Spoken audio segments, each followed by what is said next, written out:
Hello guys, welcome back to another video.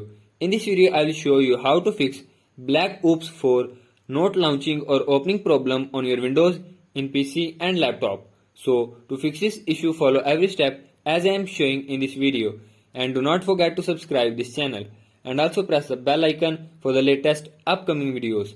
Hope so this will fix your problem and help you a lot.